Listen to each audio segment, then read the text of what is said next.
Ce sont mes compatriotes qui me demandent, nombreux, de revenir. Et depuis quelque temps, partout où je passe, les Guinéens me demandent de revenir dans l'arène nationale. Mais aussi les enjeux et les défis actuels de notre pays.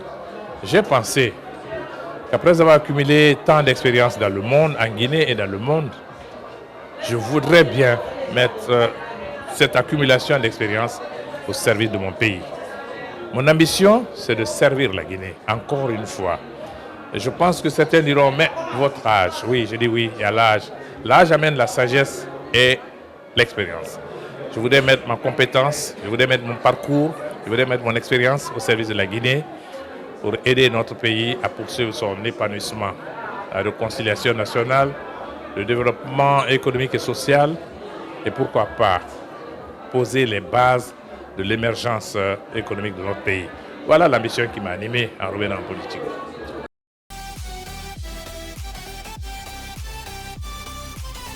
Et je préférais choisir la couleur parce que ce sont les deux couleurs auxquelles je tiens pour ce parti. Le blanc va signifier la pureté de notre parti. Nous sommes des patriotes.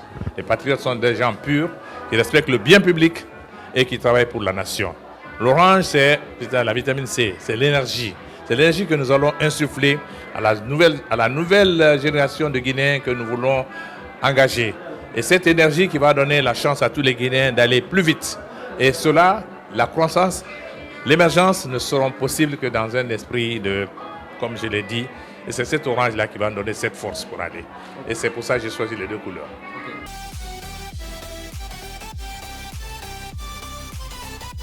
Mon programme reposera sur l'agriculture.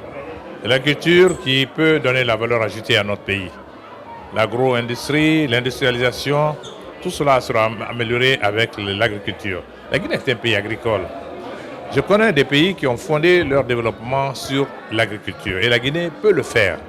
Les recettes tirées de nos recettes minières doivent nous servir à développer des secteurs porteurs d'emplois, qui peuvent créer de l'emploi, qui peuvent créer le bonheur pour notre pays. En priorité, l'agriculture.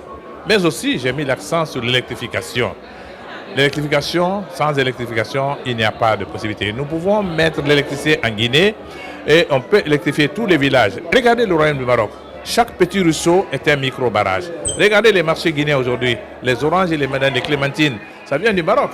Ce n'est pas de la sorcellerie, c'est l'irrigation et aussi l'éducation. L'éducation est un secteur vital. J'ai parlé aussi de la santé. Je propose que si moi je suis élu président en Guinée, je donnerai la couverture universelle. Ça veut dire que tous les Guinéens seront assurés médicalement. D'autres pays l'ont fait, on peut le faire. Les recettes tirées des ressources minières vont servir à financer mon programme. Il faut sécuriser les recettes, il faut les mobiliser et il faut les mettre dans des secteurs qui peuvent créer de l'emploi et créer le bien-être pour notre pays. C'est là notre objectif. On ne cherche pas autre chose.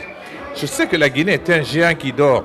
Moi, j'ai l'habitude de dire aux gens, quand l'imperfide disait dans les années 60 que la Chine était un géant quand la Chine s'éveillera, moi je dis oui, la Guinée aussi est un géant en Afrique de l'Ouest. Quand la Guinée va s'éveiller, elle sera la locomotive de l'Afrique de l'Ouest. J'en suis absolument certain. C'est une question de leadership. Et ce leadership-là, on peut le faire. Je veux être le Tien Xiaoping de la Guinée.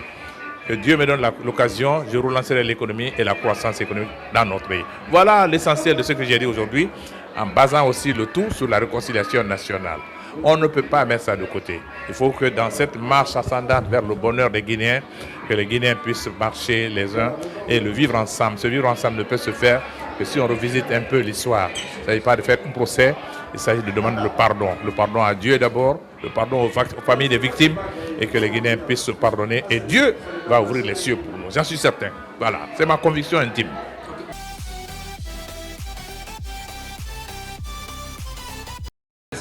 Et pour le moment, il y a des partis qui m'ont déjà contacté aujourd'hui, mais pour le moment, on n'est pas au sein des alliances. Nous sommes un parti indépendant. Je crois que nous n'allons pas nous jeter dans la mare de cette manière. Je connais un peu le paysage politique de mon pays. Notre parti veut s'inscrire d'abord dans un cadre d'indépendance, tout en tendant la main à tous les autres partis. L'essentiel pour nous, c'est de faire en sorte que cette transition qui est en cours puisse aboutir à des résultats, à des élections démocratiques et crédibles et que la charte de la transition soit respectée. C'est ça notre objectif. Alors les alliances, ça viendra peut-être plus tard, mais pour le moment, nous venons de naître. Nous sommes encore tout nouveaux. Et donc, il faut qu'on apprécie un peu le paysage politique du pays pour pouvoir nous déterminer. Donc, nous ne sommes pas au stade des alliances pour le moment.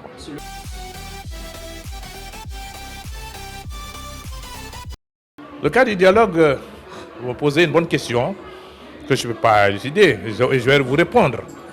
Vous savez, moi j'ai passé ma vie à travailler pour les Nations Unies. J'étais le représentant spécial chargé de la prévention des conflits dans beaucoup de pays.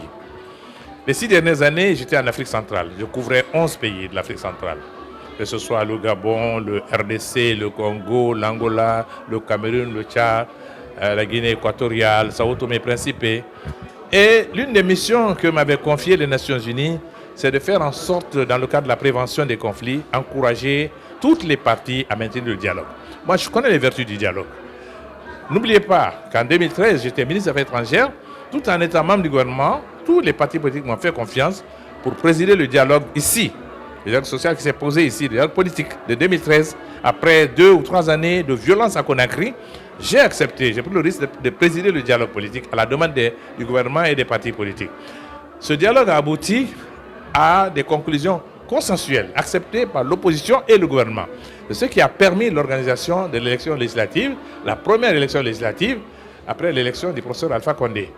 Donc, moi, ayant travaillé pour le dialogue à travers le monde, il n'est pas question que moi je ferme la porte au dialogue, parce que vous savez, la règle est que si vous n'allez pas à un dialogue qui est ouvert, les décisions qui vont sortir vont devenir des lois dans le pays. Et si elles deviennent des lois, elles s'appliqueront à ceux qui sont allés et ceux qui ne sont pas allés. Mieux vaut être présent, discuter. Vous savez, à passer un dialogue ne pas dire que vous allez accepter ce qu'on va vous dire. Faites valoir vos points de vue. Sur ce point de vue, reste conforme à mes convictions, à ce que j'ai fait ailleurs. Je ne peux pas aller demander aux autres pays de dialoguer, et venir dans mon pays pour dire que je ne peux pas dialoguer. Ce serait contraire à ma personne. Donc, je suis un pur produit de la communauté internationale, œuvrant pour le dialogue dans tous les pays du monde.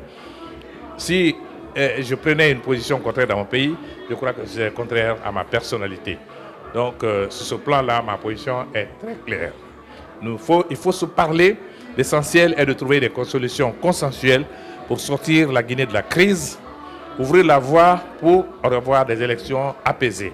Si nous acceptons de nous mettre ensemble, tous les partis politiques, pour qu'on discute avec le gouvernement, avec les institutions, au cours de cette transition, certainement qu'on trouvera la solution. Et cette solution, elle est bénéfique pour tout le monde, elle est bénéfique pour le peuple de Guinée. Voilà ma position.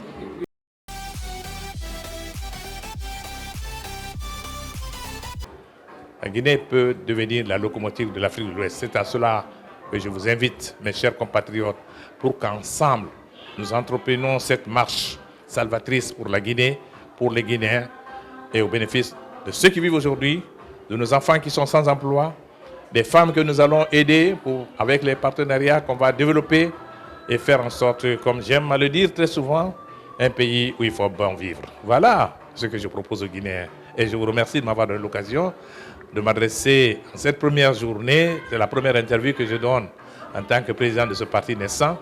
Et je voudrais que les Guinéens le comprennent. C'est un message que je donne en m'adressant à mes chers compatriotes. Et je pense que la Guinée peut être un géant en Afrique de l'Ouest.